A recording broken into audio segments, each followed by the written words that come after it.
I got you, City.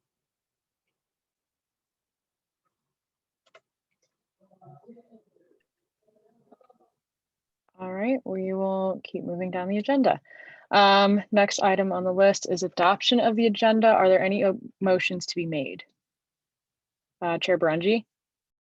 Hi, motion to add, I think it's Bill 1915 to the agenda, support of University Health Services sexually transmitted infection testing proposal.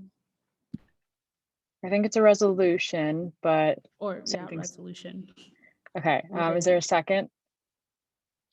Cool, and then is there any discussion on that motion? And as usual, I'm going to take general consensus. So if I don't see any hands, I'm going to take general consensus that that's okay. All right, seeing no hands raised, general consensus is that that will be added to the agenda. Are there any other motions to be made? I motion to strike the confirmation of the Executive Director of Rights and Equity. Is there a second? Or is there any discussion?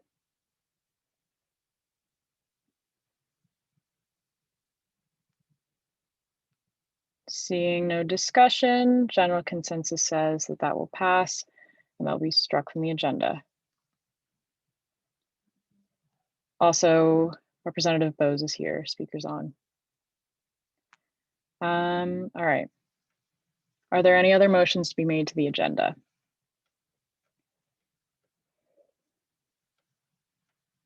All right, seeing none, we'll move on to adoption of the meeting minutes. Is there any discussion? Just a quick comment from me. Due to Thon weekend, and also thanks and congratulations to everyone dancing in Thon. But due to Thon weekend, we decided to cancel steering, which is why we don't have steering minutes for this week. The ones that we sent out were from last week. I apologize for that error. Just kind of like went on autopilot and just sent steering minutes. So yeah.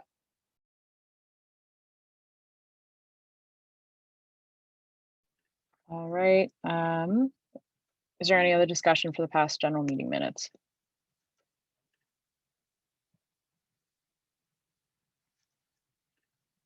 All right, seeing no other discussion, we will now move on to a special presentation from Provost Jones, who is the Executive Vice President, but also known as the Provost.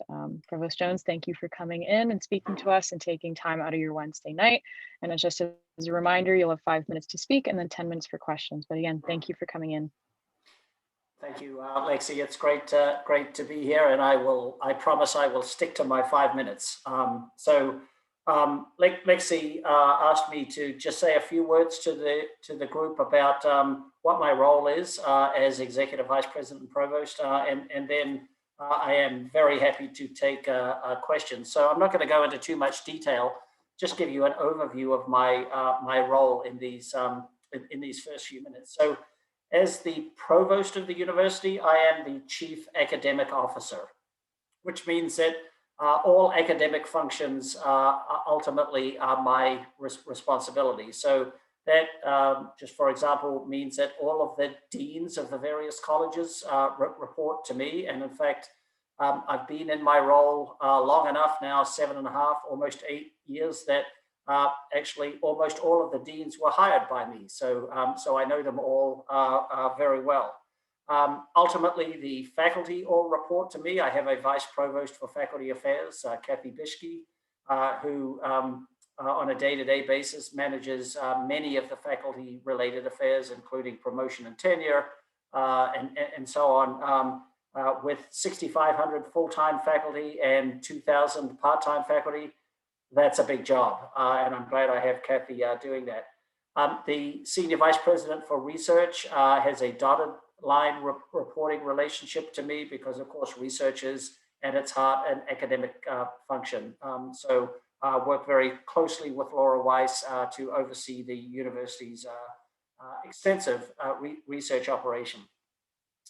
Other things that report to me in my capacity as Provost, the Vice President and Dean of Undergraduate Education reports to me. It's a Vice Presidential role, but also a Dean role. And on a day-to-day basis, I have most of the interactions with that individual. The Dean of the Graduate School and Vice Provost for Graduate Education reports to me, as does our Vice Provost for Online Learning, Renata Engel, who has responsibility for the university's World Campus. Global Programs, Roger Brindley, our Vice Provost, also reports to me. And so all of our academic programs related to all things global are my responsibility ultimately as well. That means study abroad activities for our students and also responsibility for international students who come to Penn State. But there's another part to my title, as Lexi indicated. My official title is Executive Vice President and Provost. And so in the Executive Vice President role, I have some additional responsibilities. Probably an important one is if the president is ever indisposed, I step in for him. So for today, for example, there were budget hearings down in Harrisburg with the legislature. President Barron was there and was able to present in person. I think about 3 years ago, he called me at 7 o'clock in the morning of the budget hearings and said, I'm really sick and I can't go to Harrisburg. I need you to go for me. So I had to put on my socks and jump in the car and drive to Harrisburg and present on part of the university. So at times like that, I will jump in for the president when needed. But other responsibilities I have include the budget of the university, not the financial managing the financial resources, but making decisions about resource allocation through the budget process for the education and general funds budget. Strategic planning, also my responsibility. The Affirmative Action Office reports to the president through me. That's delegated authority. Susanna Dare, who is our Associate Vice President for Affirmative Action, is my direct report. We have an Office of Planning, Assessment, and Institutional Research led by Lance Kennedy Phillips. That's a very important office for the university that reports to me. Also, and IT and Information Security dual report to me and the Senior Vice President for Finance and Business, because that's really a shared responsibility that covers all functions across the university. The only other thing I'll add to finish is, you know, on a typical day like today, I end up spending a good part of my time on things that I wasn't even thinking about a week ago, which keeps the job very exciting.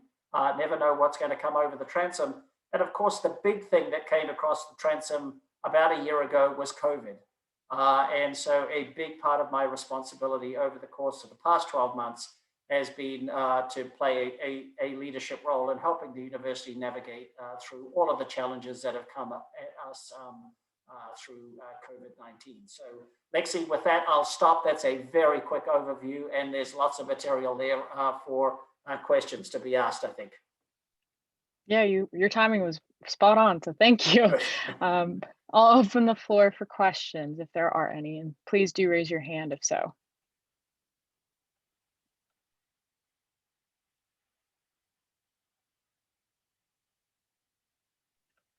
Representative Bose?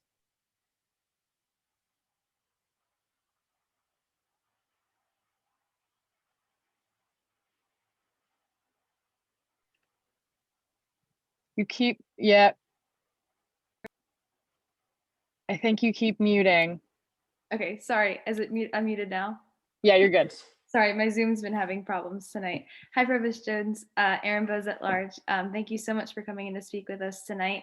My question would be, so as students are, as we're hopefully kind of getting to the trajectory where we're mainly reopening and we can kind of return back to some normalcy, I know for a lot of students, they're not used to kind of what normal might be, for example, first year students. So in that transitioning period, how would you best say that we can help support the students that even though they might not be first years anymore, it might be their first year kind of getting back to that type of normalcy? Yeah, that's a great question, Erin. And we actually have a group. I noticed that Barry Bram was on the call, and I think Barry is probably involved along with Damon Sims and a few others, really thinking about the first year, what we would traditionally call the first year experience, and the fact that many of our freshmen didn't really have a first year experience that those among you who are older had when you came to Penn State. And so we're giving a lot of thought to that and trying to think about how in the sophomore year we could provide a version of the experience that students missed in the first year. Don't really know what that's going to look like yet, but we're getting our heads together and really thinking carefully about how we can recover some of that. Of course, by the time you're a sophomore, you don't really necessarily want to be doing freshman things. So we have to be thoughtful about how to do that so that it doesn't feel forced or inappropriate or unnecessary. But we got some good heads together thinking about how we can really make the hopefully the fall semester a really special time for all of our students, but particularly being sensitive to those who miss the regular Penn State arrival this past year. All right, President Mckay.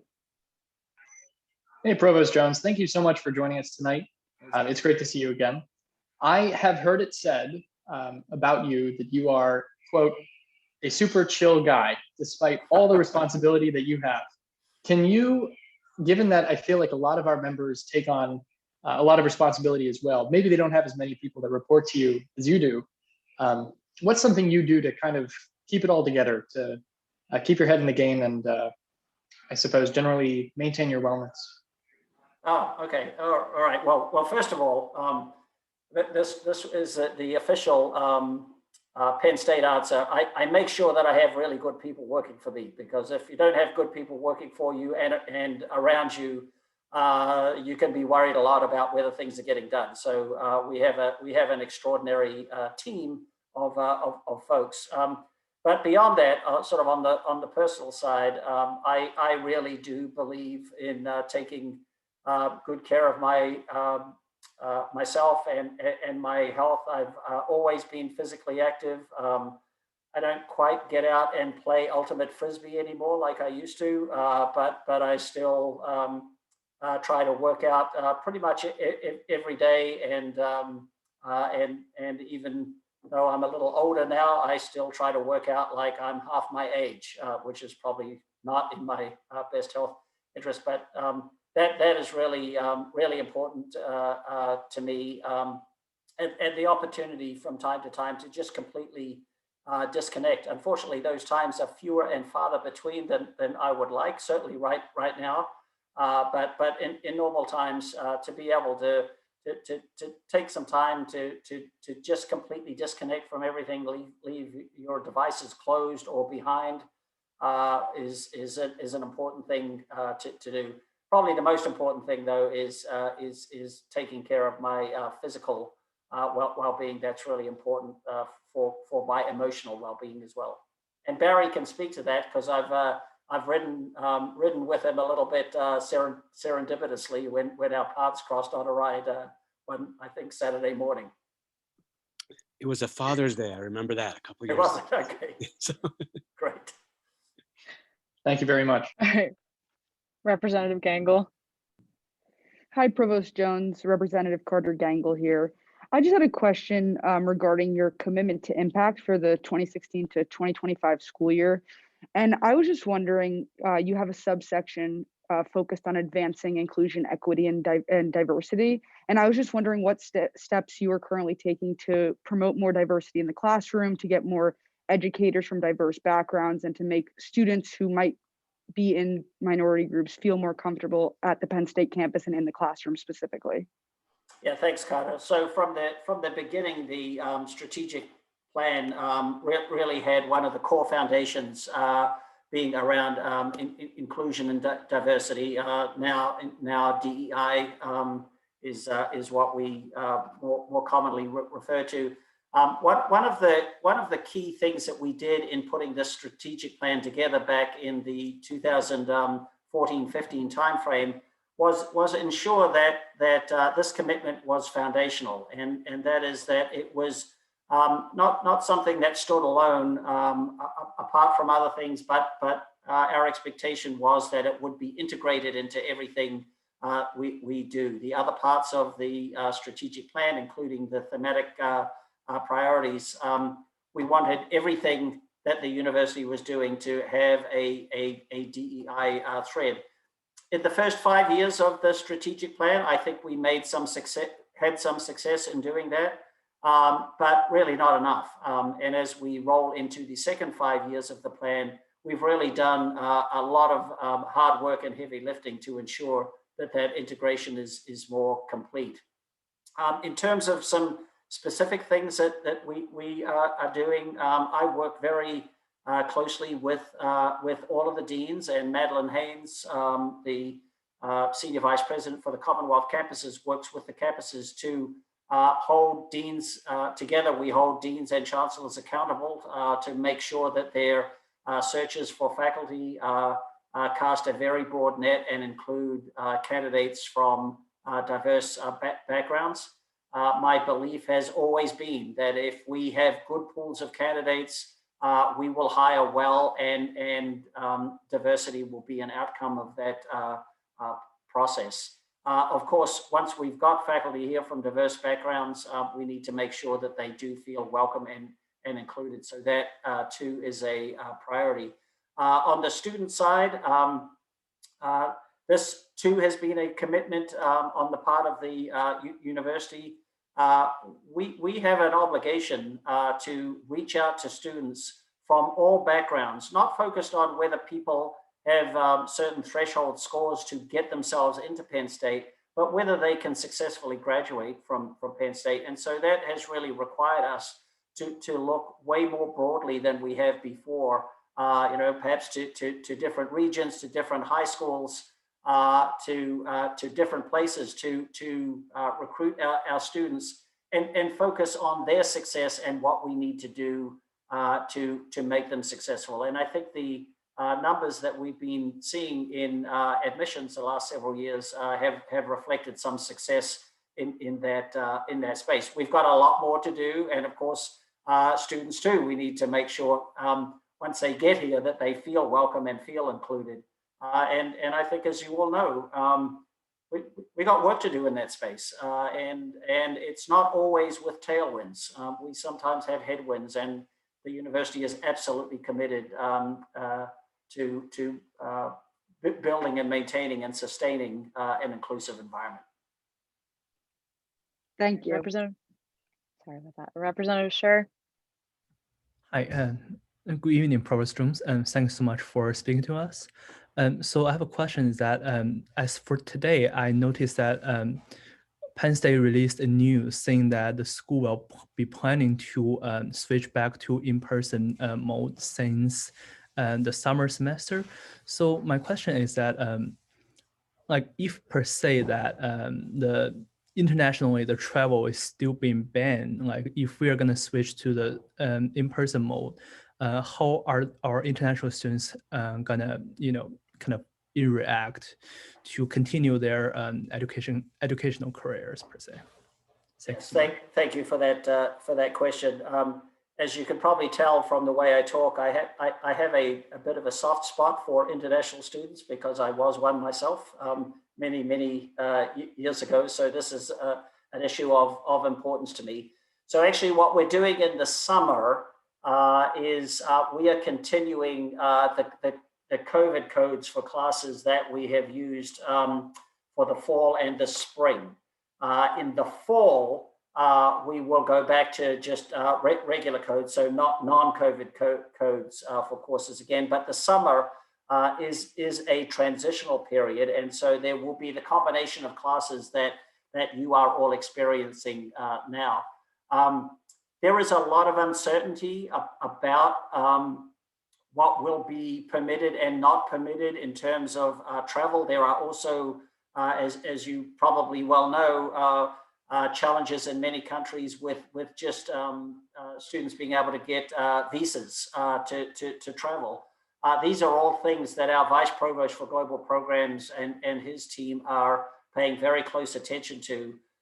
We did some pretty extraordinary things this past year in supporting our international students, and I can tell you that we are going to continue to do that as we go through the summer and then ultimately into the fall. To the extent that we can bring students here and have them be part of an in-person experience, we will certainly do that. But for those who are challenged in making that happen, we will provide the appropriate support. Once you sign on that piece of paper saying that you want to be a Penn State student, then we go all in to make sure that we give you the support that you need to be successful. Thank you so much. I believe we have one more question. So Representative Snyder. Hi, Kelly Snyder, College of Nursing.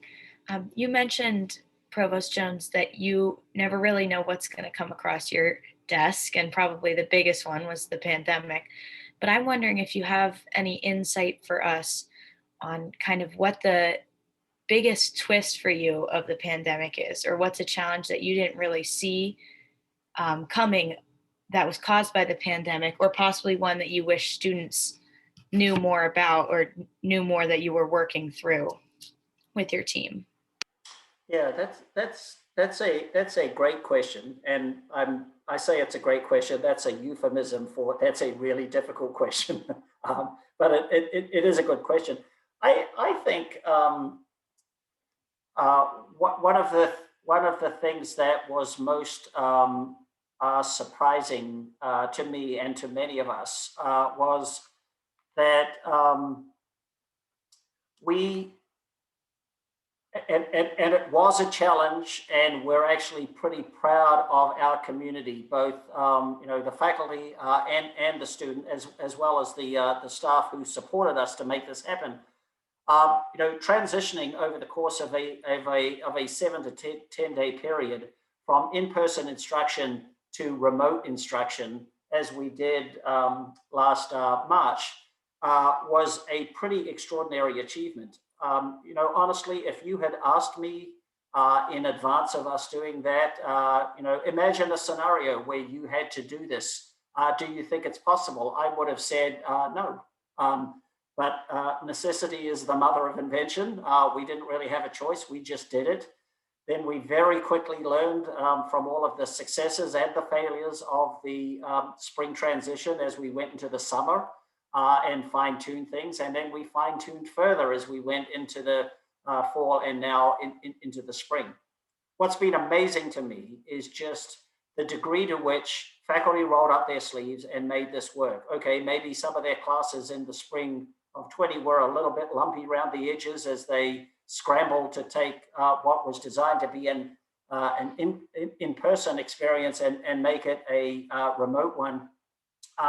But they very quickly made the adjustments and improved things for the summer, and then improved things for the fall again. And so too with the students. And what's been really for me gratifying is the degree to which both on the delivery side and the receiving side, people have stepped up, embraced the opportunity, and made the very best of it under what are very trying circumstances. And so from my perspective, it's kudos to our faculty and staff, and kudos to our students for really seizing this challenge and wrestling it to the ground and really making the best of it. You are all here to get a Penn State education, which is something that is priceless. And that will stay with you forever. And you were not deterred from that, and our faculty were not deterred in providing it. And you are going to emerge with that credential that will serve you well for life. And I'm just incredibly proud of everybody's contributions. And I will say also that as I look on a day-to-day basis at the testing results that are coming in right now as we go through the universal testing phase of the return, the numbers are really just awesome and strongly suggest to all of us that our students are really doing what they need to be doing in order to protect the environment that that we have at Penn State and give us the greatest likelihood of making it successfully through the spring semester against, a very formidable foe, which is COVID-19. And so hats off to everybody for really just getting in there and doing an amazing job of making this work. All right, and with that, I will close the floor. Overall, thank you, Provost Jones, for coming in. Feel free to hop off. I know taking Wednesday night has been, we are very appreciative of it, but again, thank you so much for coming in. Yeah, thank you, Lexi, and I appreciate very much the opportunity to come and speak to you all. Have a great rest of meeting. Thank you. All right, we'll continue moving down our agenda with Open Student Forum. If you are here for Open Student Forum, please raise your hand. And if you are an attendee, know that I can see your hand if it's raised.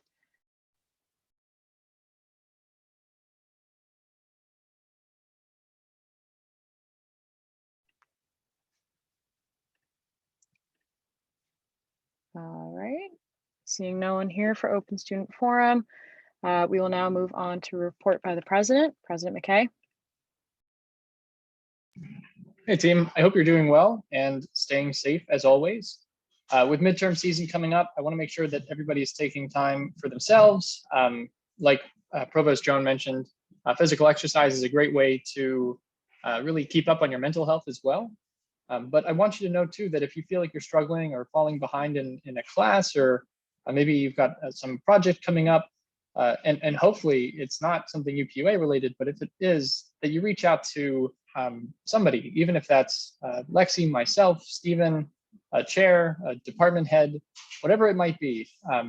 And we'll make sure that we get you the kind of resources that you need to make sure that you succeed throughout the next few weeks. I don't, to be honest with you, have much to update.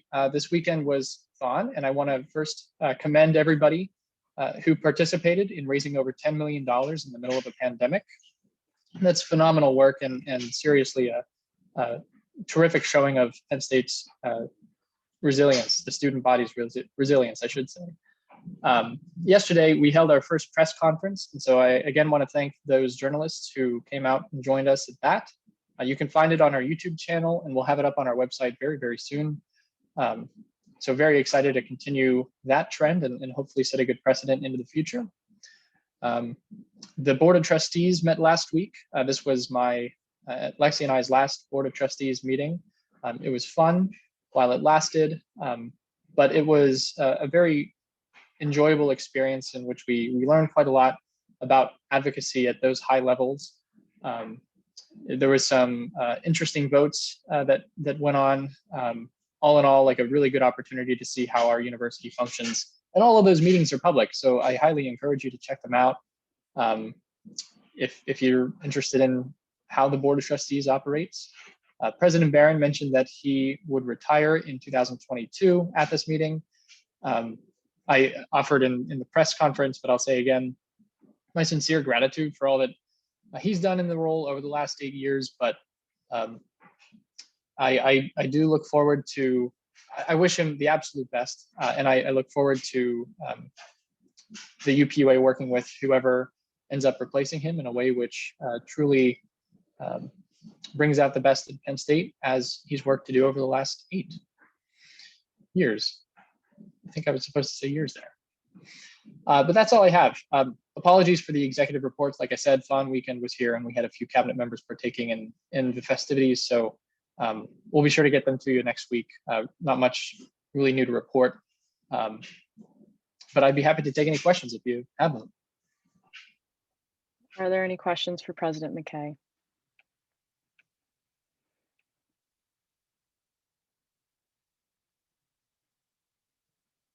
Alrighty, seeing none, we will now move on to my report, and very similar. I don't have much for everyone, but I will want to commend everyone that was involved in Thon. Again, $10 million in the middle of a pandemic, and seeing that come out and that reveal was absolutely amazing. And I definitely was proud to be a Penn Stater in that moment. So for anyone that was involved, participated, danced, whatever your involvement was, you were a part of doing that. So I commend you all for your work for that. Same note as Zach, the Board of Trustees met last week. For anyone that hasn't attended the board, I highly, highly suggest that you do.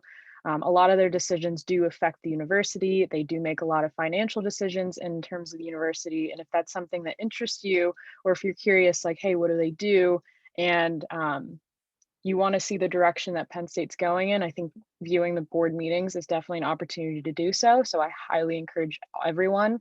Obviously, Zach and I do sit on two board committees, and we are invited to the board meeting in general. And it was our last one. So I'm very, very thankful. And it is a privilege to be in those rooms. And I'm very thankful to have been in them. And I highly encourage everyone in the future, if you're a rep, if you're in the executive branch, if you're a judicial board member, whatever it is, I highly encourage you to view those meetings and really listen in, because there's a lot of decisions made in those rooms. Other than that, I think with this upcoming week, we're meeting with student government leadership. Obviously, elections are coming fairly soon for all of us. And so that means a transition, and I'm, hopefully for a peaceful transition. I would love for that to happen. And I'm very excited to be working with the next assembly, the 16th, which is crazy to say. And yeah, that's really it from me. Only reminder, and I promise I'll do this in the beginning of meetings and much earlier. Just a reminder, please put your pronouns in your name. You do have the ability to rename yourself on Zoom with these webinars. And if you have a longer name, try to put them after your first name, just because Zoom cuts them out right after. It's more visible that way. And overall, I think tonight we have 2 pieces of legislation. So if you have the ability to turn on your camera, I would love to see your faces. I know we haven't had the in-person experience last semester or this semester. And I think with terms closing out, I would love to see more of your faces. If not for anyone, please do it for me. So thanks, Chair Rodriguez. All right, with that, are there any questions?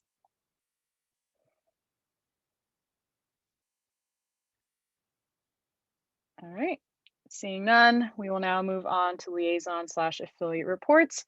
If you're a liaison or affiliate and you have a report, please raise your hand. Representative Bose. Aaron Bose, moving on. For moving on, we have the Spotlight series, which is really exciting. It's coming out soon. I think the graphics are on our Instagram. So if you just go on the Moving On Instagram, you can find all the information for it. But Moving On is awesome. So if you like music and you also want to be spotlighted for some of your music, please check that out. But yeah. All right, are there any questions for Representative Bose? Seeing no questions, are there any other reports from a liaison or affiliate?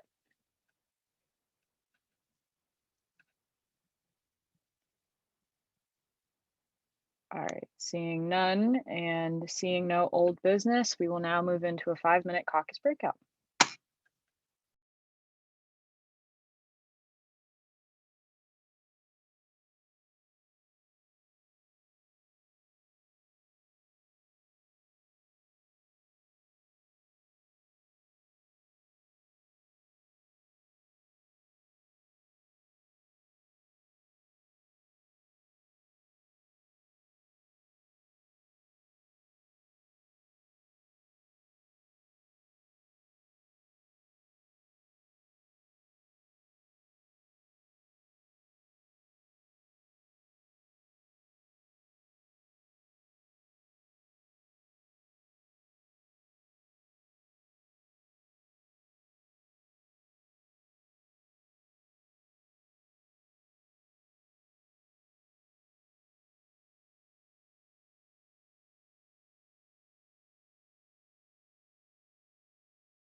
Alrighty, we will now move into new business, starting with policy 1315, establishing time limits for weekly assembly meetings. Representative Meter, if you'd like to introduce this. Hey everyone, you've all had a week to review this policy, so I won't spend too much time explaining all of its contents. Like Vice President Paschal says every week, our meetings typically run pretty long, so that's what this policy is seeking to address. Basically, what motivated me to write this was during our last Gov Affairs meeting, we were having just like an open conversation about some of our grievances with UPUA. And I asked the committee members if they would feel more engaged and motivated to participate if they knew when the meetings were going to end. And the answer was overwhelmingly yes. While we are aware of the important work that we do in our meetings, we also have to be aware that they are mentally and physically exhausting, especially when they run really long. I averaged out our meeting lengths for the 15th Assembly, and most of them lasted between 3 and 4 hours. Given that our meetings are weekly and we have our weekly committee meetings, I think capping our meetings at 3 hours is very reasonable. At the end of the policy, there's a section mentioning steps that can be taken in the event that meetings run over 3 hours, such as for like election codes meetings, which usually run very long. This will allow the assembly to decide if they want to extend the meeting past 10 or table it for another week. And then lastly, before moving into discussion, I just want to say that I don't intend for this to be limiting the work that we do during assemblies. I think if anything, this will allow steering and the executive branch to look into ways that we can make our time more efficient and streamlined. In general, I think putting a cap on meetings is not only beneficial to us as students, but also to the public. We do want the public to attend our meetings and feel welcomed in our meetings, and we can't expect them to set aside 4, 5, 6 hours to attend them. So with that, I stand for any questions. Are there any questions for Representative Meter?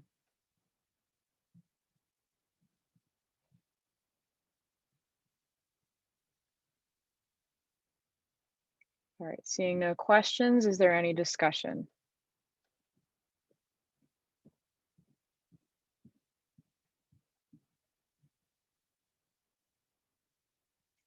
Representative Meter?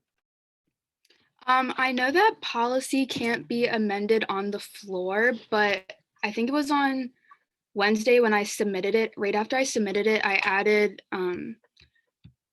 Representative Reynolds as a co-sponsor, but I don't see it on this copy. Is it possible to put him on as a co-sponsor at this point? I would allow that since it doesn't change the nature of it at all. So, and it's very friendly, so I can definitely allow the addition of a co-sponsor. Thank you. Representative Schultz?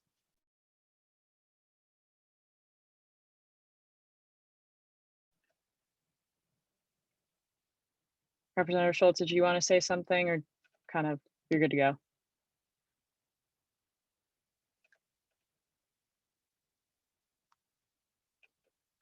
All right.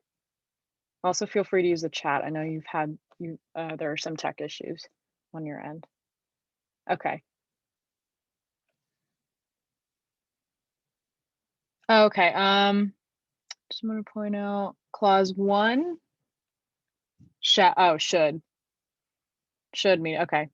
I feel like that's also fairly friendly. Representative Meter, do you disagree? Yeah, that's fine.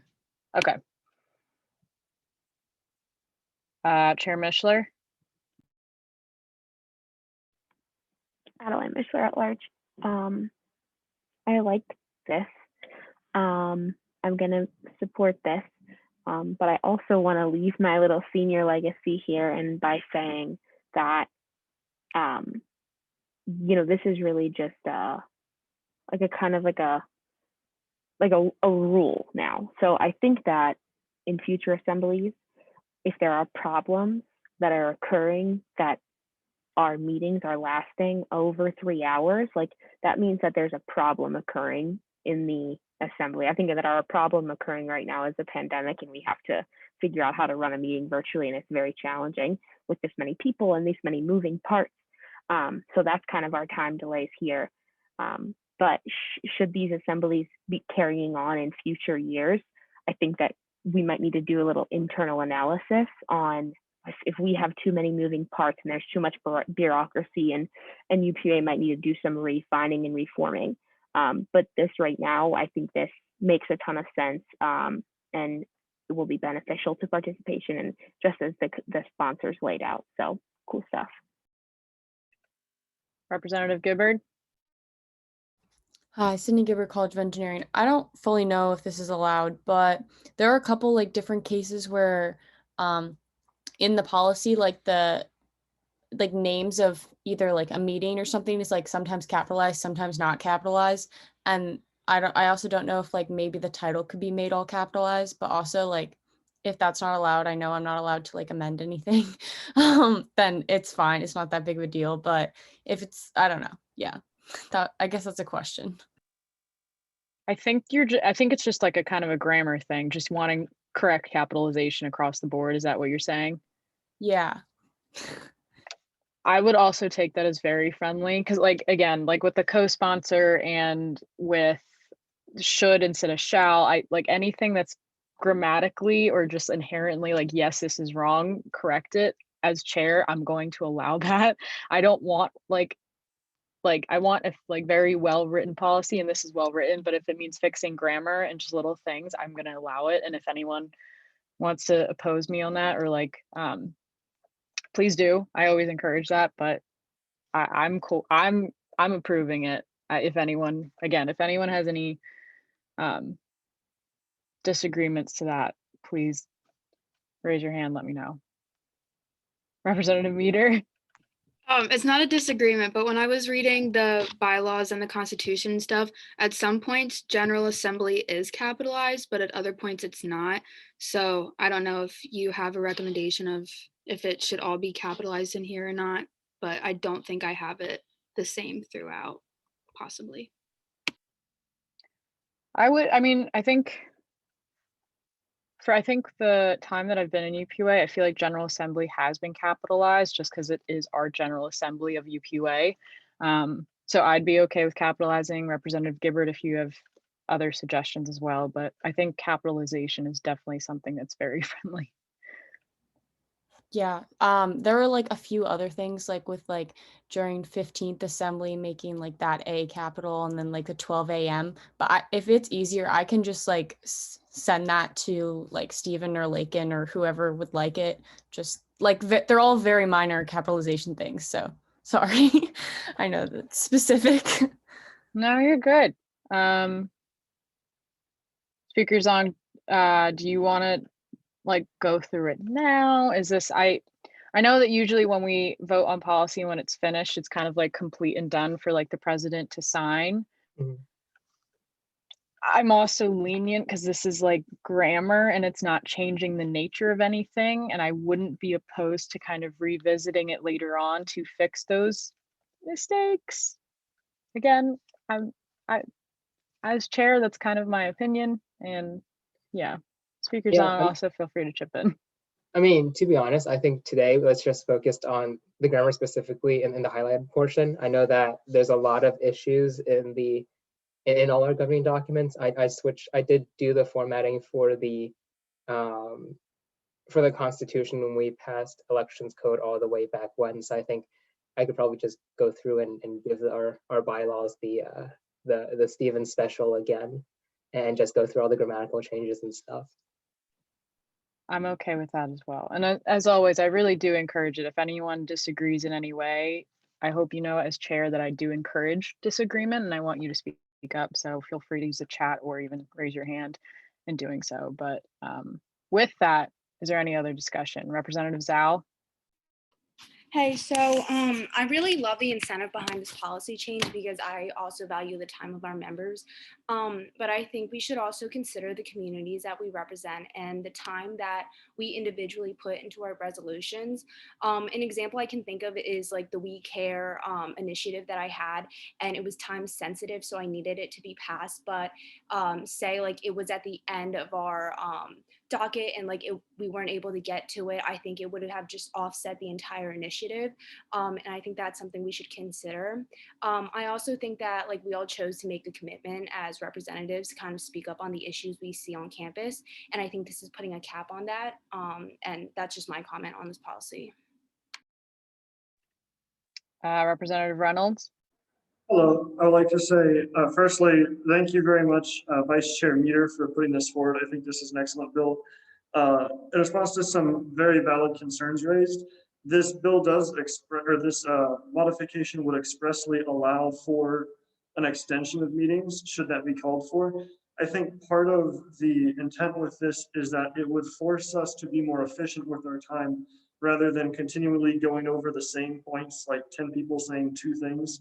And also, I mean, for the past few weeks, our meetings have been generally much more concise, and honestly, about half of the time has been spent on just the weekly routine aspects. And so I think having a time limit would force us to be more concise, more efficient, more quick when it comes to the simple bureaucratic elements, and force us to dedicate more of our energy onto these bills. Also, we had an issue, especially in the fall, with things not getting really hashed out fully in committee or not being discussed in advance. And I think that it's our responsibility to try to resolve as many issues as possible in committees so that when the bill is presented to the floor, it's basically finalized and lots of the discussion should have already taken place then. I think that this would help our constituents be more inclined to attend and to engage with what we're doing. Thank you. Representative Snyder. Kelly Snyder, College of Nursing. I just also like to mention in response to that about the commitment that representatives make. I think it's important to note that time commitments like these are also an issue of inclusion for students who have jobs, students who have more demanding majors. I've had talks with the previous representative of nursing, Ellen Maple, about the difficulty of a nursing major participating in UPUA and the fact that there's potential for that seat to not be filled because of the strange hours and time commitments of nursing majors. So I think this is a great bill, and I think an implication that a certain amount of time, especially an extreme amount of time like some of our meetings take on a weekly basis to participate could be a form of exclusion for students for participating in student government. And that doesn't mean that they don't have the time to participate with their constituents outside of General Assembly, because as we know, General Assembly is kind of just where everything comes forward and not where all the work is done. All right, is there any other discussion on this policy?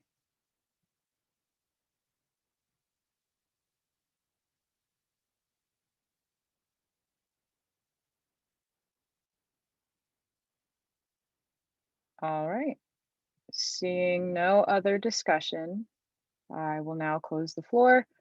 And since this is policy, I do have to ask, or not even ask, I do have to have a roll call vote. So Speaker Zong, when you're ready, you may start the roll call. All right, Arti Kalor, Yes. Adeline Michler, Yes. Alexander Wu, Amy Gary, Yes. Anna Taylor, Yes. Anne-Marie Round Sorensen, Yes. Blake Tolliver, Brian Schultz. Okay, Karen McCogan, Yes.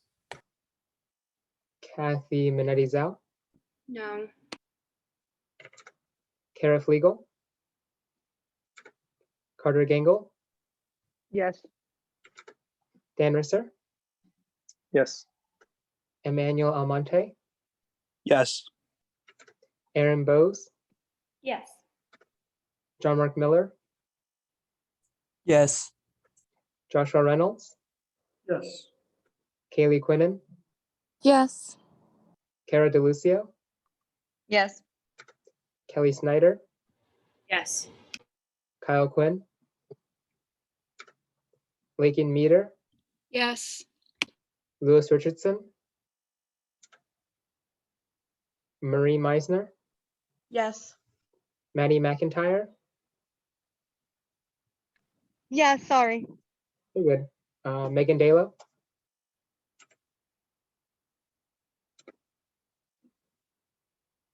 Megan.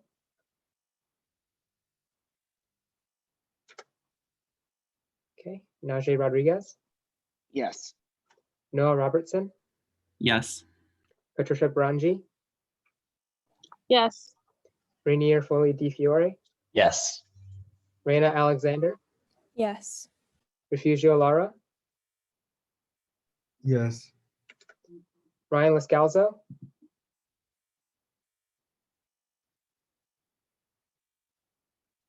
Samantha Brown. Sarah Jordan. Yes. Stady Deshpande. Yes. Sophia Palillo. Yes. I vote yes. Cindy Gibbard. Yes. And Xiaoru Shi. Yes. Was anyone's name not called? Sorry, I was in the bathroom for that calling of that, but I vote yes, Megan Dalo at large. Oh, good. Yeah, thanks, Megan. Anyone else?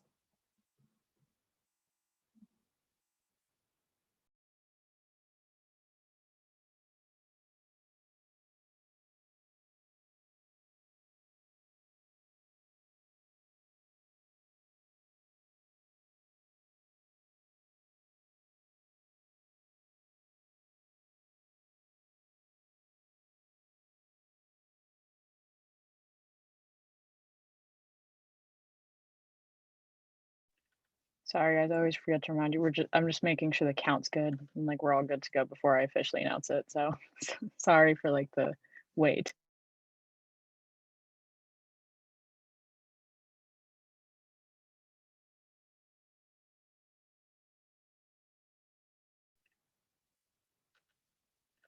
All right, so policy 1315, establishing time limits for weekly assembly meetings passes with a vote of 32-1-0. Yeah. All right, going forward with line item B is resolution 5015, support of university health services sexually transmitted infections testing proposal.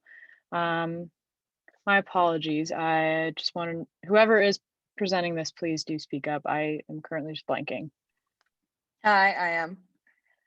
Carrie DeLucia at large. Hi, everyone. I hope you're doing well and having a good week.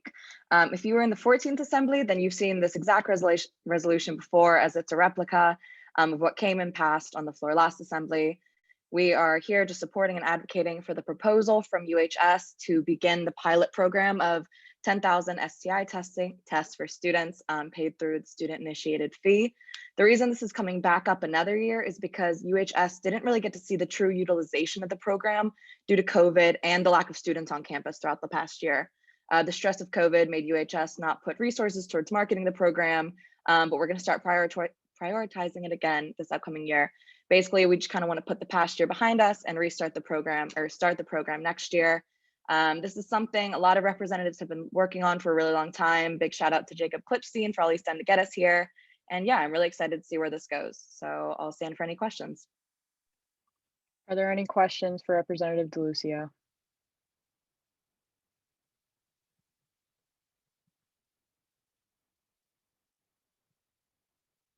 Seeing no questions, is there any discussion?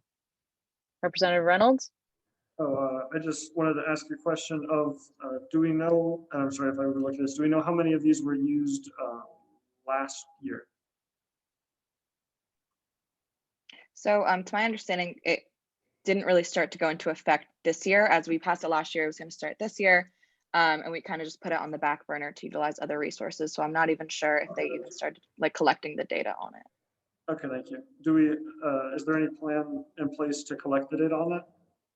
Yeah, absolutely. Once the awesome. pilot restarts. Yeah. Thank you very much. Chair Mischler, if you wanted to add in. Yeah, so the program kind of did a soft launch this year just to add more context to the situation. UHS went through a leadership change. We're in the midst of a pandemic. So there were definitely some delays and challenges to overcome.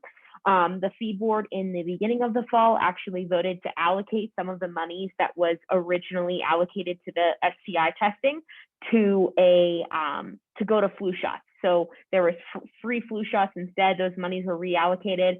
And then I think it was about half, I'm sorry, we can pull up the student fee board minutes and get the exacts. And then the remainder is still available for STI testing, and that's operating currently. But marketing isn't strong. There's not a whole ton of knowledge on the program, and again, there's not a heavy student on-campus population. So with this, we're going to see the true utilization next year, should the fee board vote to fund this. So I'll also say that, and we can get you the exact utilization and kind of reallocations. We pull that up.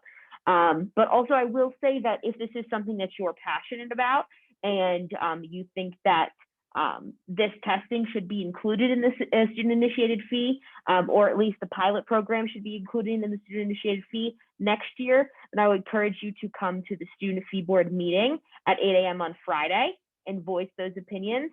Yeah, that's it. All right. Is there any discussion? Any other discussion? Chair Rodriguez? Najee Rodriguez, College of the Liberal Arts. I just wanted to state that I'm in complete support of UPUA's role in advocating for this initiative. I know that it's beneficial for a lot of students who do suffer from financial inequities that would prevent them from being able to access SDI testing, which can really impede students' ability to pursue their academics without fear of lack of medical services or knowing whether or not they do have an STI. I also want to state, in particular with the LGBTQ plus community, they do offer HIV testing through this program, which is absolutely essential, especially since members of those communities do suffer from statistically a lack of financial resources to be able to have access to basic tests that are absolutely essential in preserving their health and well-being. So I'm excited to see where this takes us, and I'm really excited to see the future of this program.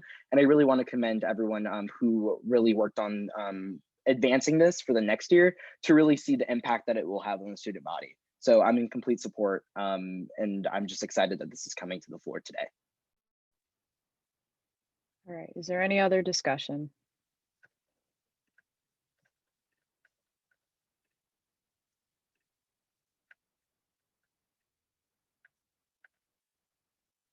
Chair Mishler? Adeline Mishler at large.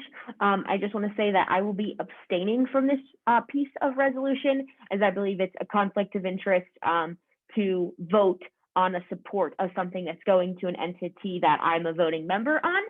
So I don't really want to double represent. So I just wanted to be transparent about my abstention. Representative Scher? Just saying, I'll also be abstain from the voting process because, as a fee board member, so we'll be voting on this on Friday. So. All right. Is there any other discussion?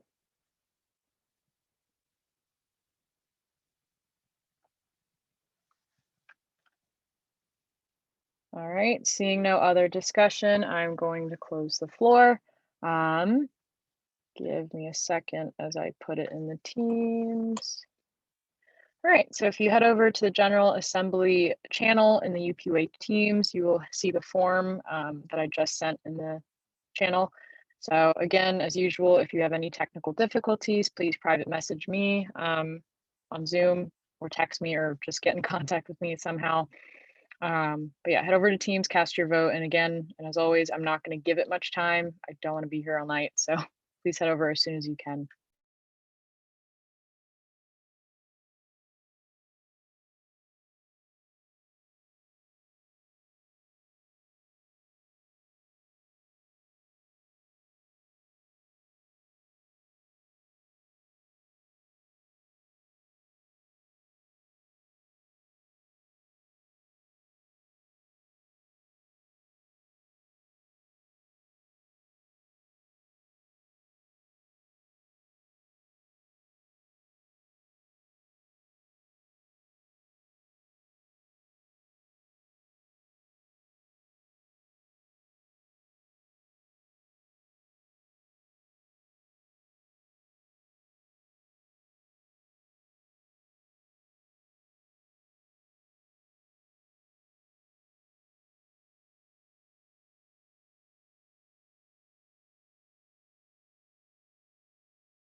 I'm going to give it like another 30 seconds and then I'm going to close the form.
All right, I'm going to close the form. Just give me a bit of time to get the count.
All right, Resolution 5015, support of University Health Services sexually transmitted infections testing proposal, passes with a vote of 33-0-1. Moving on with the agenda, we have a report by the Chief Justice of the Judicial Board, Chief Justice Saya. Hey everyone, I hope everyone's having a great week. Just some updates. We have the final 2 information sessions for the 2021 or 16th Assembly elections. We have tomorrow at 7:00 p.m. and Friday at 5:30 p.m. So if anybody is interested in running for the 16th Assembly, they must attend one of those 2 sessions if they have not attended any sessions already. And with that, the registration period is going to be opening on March 1st. And I'm open to any questions that anybody may have. Are there any questions for Chief Justice Saya? As a little plug, please continue to share the graphic with those dates since this is the last week.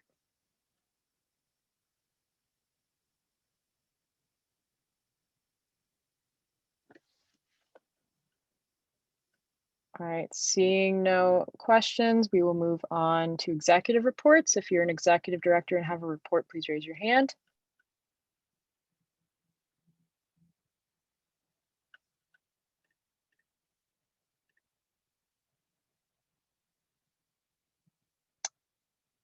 All right, seeing no executive reports, we will now move on to report by the Speaker of the Assembly. Speaker Zahn.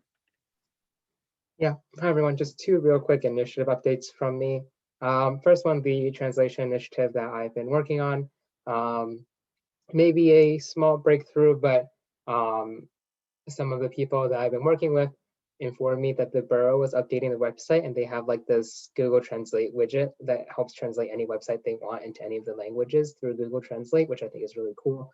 I'll be bringing that to the local programs to their attention to see if this is something they can implement on Penn State websites as well, as alongside with the on-demand translations that I'd really like to have for students who might not have English as their first language. A separate initiative that I've been looking into is bringing University of Pittsburgh's 1 credit mandatory anti-racist class requirement that they are going to mandate all first-year students to have starting next fall, benchmarking that and bringing it potentially to Penn State. We hit a roadblock in that we messaged their vice provost, who just kind of gave us like a, hey, here's the website with the class kind of email. That's a bit like disappointing because I wanted to find out a bit more from them, but we'll be looking to different avenues in terms of getting more benchmarking done. Hopefully that's something that I can bring to AAC for discussion in a couple of weeks. But if anyone has any interest in participating or learning more about this initiative, please let me know. Other than that, keep on doing your fantastic work, guys. We have a just about a month left before the end of this assembly. Yes, and it's going to be, hopefully it's going to be a good initiative. But yeah, everyone make sure you're on point and that we're working until that last day, because we are representative until the end of the 15th, and that doesn't end until March 31st. I'll stand for questions. I love the name, like nickname Gibby for Cindy. But are there any questions?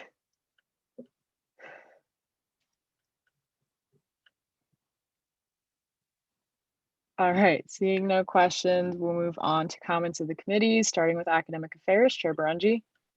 Hi, everybody. Not too much. Just for the full report, as always, feel free to look towards the agenda, but the only thing I have is Academic Affairs reps.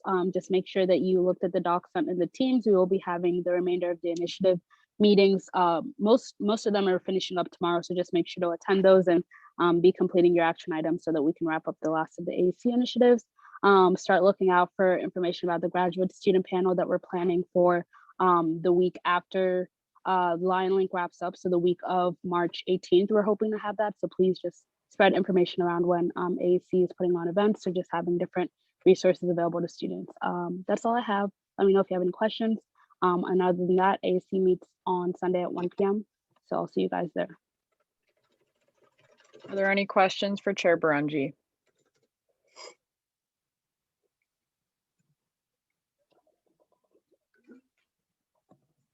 All right, seeing no questions, we'll move on to facilities with Chair Jordan. Hi everyone, Sarah Jordan at large. A few quick updates from me. So last week I met with Representative Zhao and Representative Dalo to talk about our drug awareness advocacy campaign day. We're still planning it, so it's either going to be all virtual, a mix of virtual and in person depending on the weather. But if you guys have any suggestions on how to make this day a lot better, let us know. We're hoping just to really push for that new prescription drop box that's an update in Eisenhower, as well as just promoting healthy drug awareness throughout campus and kind of just around campus as well. With that being said, we also I want to thank you all for sharing the lift graphics that have been around for the past week. Those have closed now, and considering that we do not have any spring break this year, that was our last lift graphic subsidy push of the assembly. So thanks to everyone who did that. I'm going to go through the lift website that I have access to and kind of see how many we use throughout the times of winter and spring, and kind of just making sure that I report back to you guys about that. But thanks again for that. And then lastly, I've said this every week now, but for hub updates, the applications close this Friday for those who may want to renew a space that have already had a space.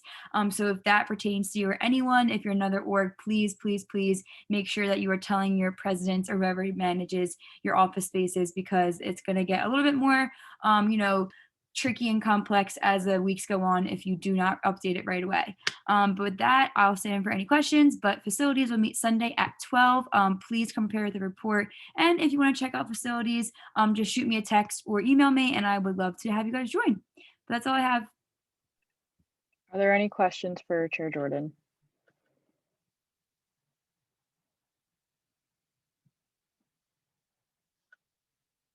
All right, seeing no questions, we'll move on to governmental affairs with Chair Risser. Hello, everybody. It's great to speak with you tonight. Sorry, my internet connection's a little dodgy right now, so sorry for the lack of video. Really briefly for me, the Student Legal Services Task Force on Landlord Tenant Mediation met for the second time on Monday.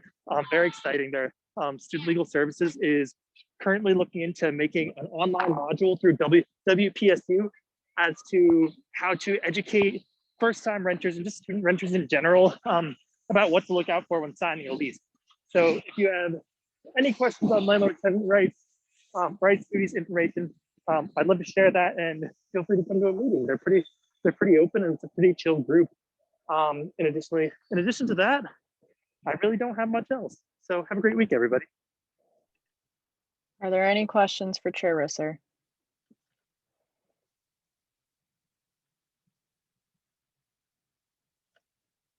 Seeing none, we'll move on to Justice and Equity with Chair Rodriguez.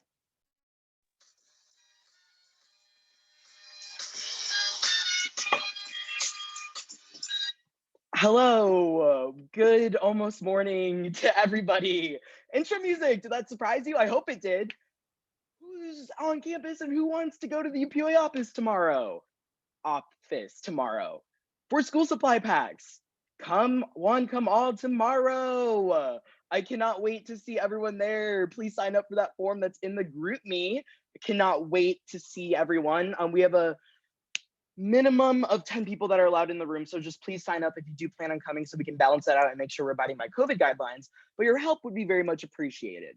Furthermore, we're charging on with our initiatives. I know I've been looping everyone into everything. With the Every Student Belongs Here banner initiative, we heard back from Mr. Sim Secretary, and they're still trying to find a time to meet with all the relevant officials and offices. So we're still waiting on that. So that's exciting.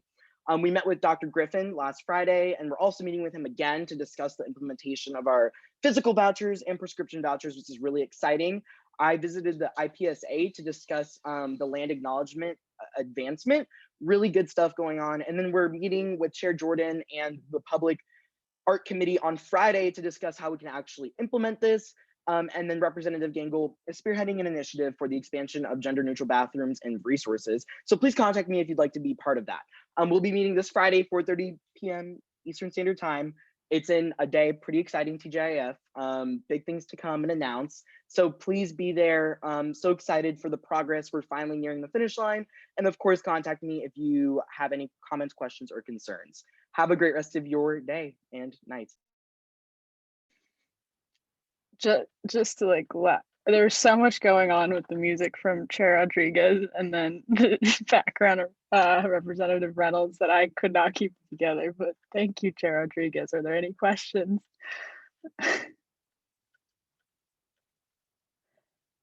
All right, seeing none, we'll move on to Student Life with Chair Mishler. Adeline Mishler at large, it's always challenging to follow. It really is. So a ton of stuff going on in student life, like almost too much. So mental health and wellness roundtable met this week. We have more and more program events coming down the line.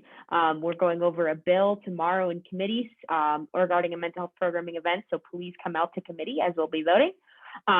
We also are doing a partnership with Hub Galleries surrounding the Anxiety Project and Dr. Doan, some in-person kind of features that are being offered through the Hub Galleries. Resolution, probably expect that to come by 2/3 next week, as a few of the finalization things are in the works right now. So super cool stuff there.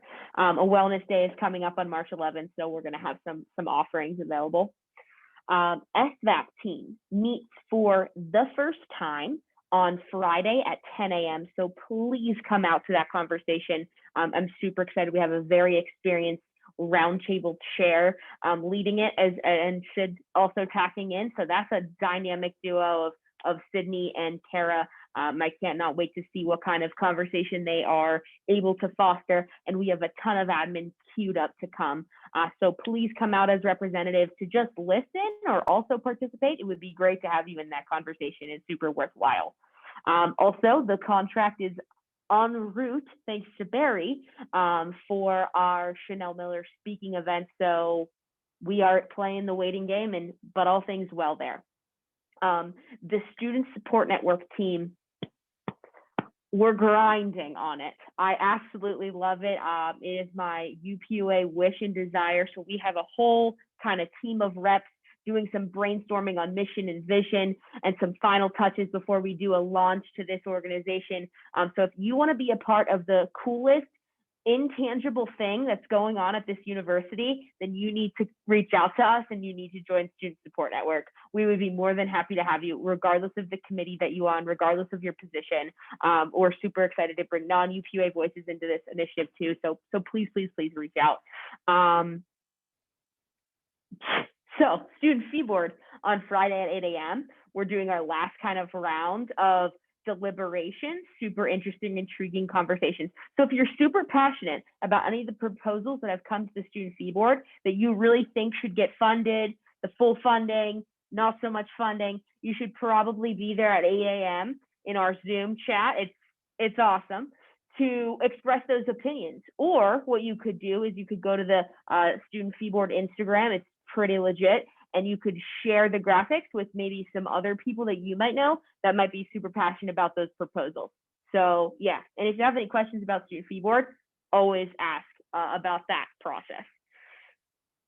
And the Dr. Griffin meeting on Friday too. Wow, what energy. I'm super excited about that. It's great to be on that team. So we are keeping busy and we are all foot to the gas pedal. So if you are coming along, we're more than happy to have you. That's about it. Bye.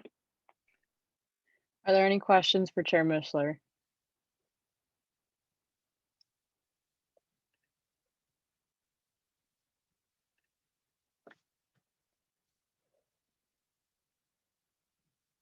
All right, seeing no questions, we will now move on to comments of the good of the order. Are there any comments of the good of the order? Representative Bose. Aaron Bose at large. Get excited, everybody, yet again, because the Women's Empowerment Roundtable is meeting this coming Monday. I just lost my notes. This coming Monday at 7 p.m. We're super, super, super excited that it's going to be hosted by Nyla Holland from President of Black Caucus and Kiana Bingham, the president of the National Council of Negro Women. And we're going to be talking about intersectional feminism and also highlighting some Black feminists. It's going to be a really great conversation, so I really encourage you all to come out. Again, that's Monday, March 1st at 7 p.m. And even more exciting, I've been talking about our website. Click it right there in the chat. We also have a domain now, so we're actually official. Thank you to President Mckay for helping out with the discretionary money on that. But check out that website, get yourself highlighted, check out those highlights, explore everything. But yeah, women's empowerment, love it. All right, are there any other comments for the good of the order?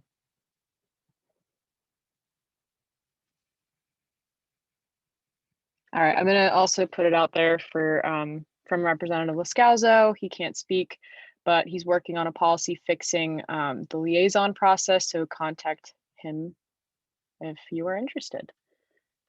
With that, are there any other comments for the good of the order?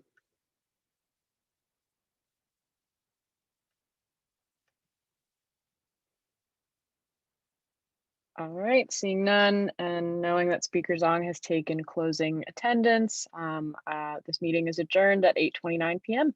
Have a wonderful rest of the night and rest of the week. See you soon. Thanks, amazing Luxie. Love you. 1.5 hours. Very nice. Enjoy the evening, Lexi. everybody. Oh, nice, Amy. Can I ask you a question real quick? Yes. What was the vote count for the STI bill there? I'm sorry, I missed it. No, you're good. I always stay till the end for exactly this reason. Let's see. SDI testing was a vote of 33-0-1. And there was one rep that said they were abstaining. So if that's updated, we'll let you, me and Speaker Zong will let you know if that vote changes in case there's some miscommunication. But yeah, as of right now, 33-0-1. There was Mishler and Sure that were abstaining, right? I doubt that'll yes, make a difference, but I was just making sure I had the vote count for it. Yeah. All right. Thank you very much. Yeah, of course. Good night, Have a good everybody. one. Take care. Night.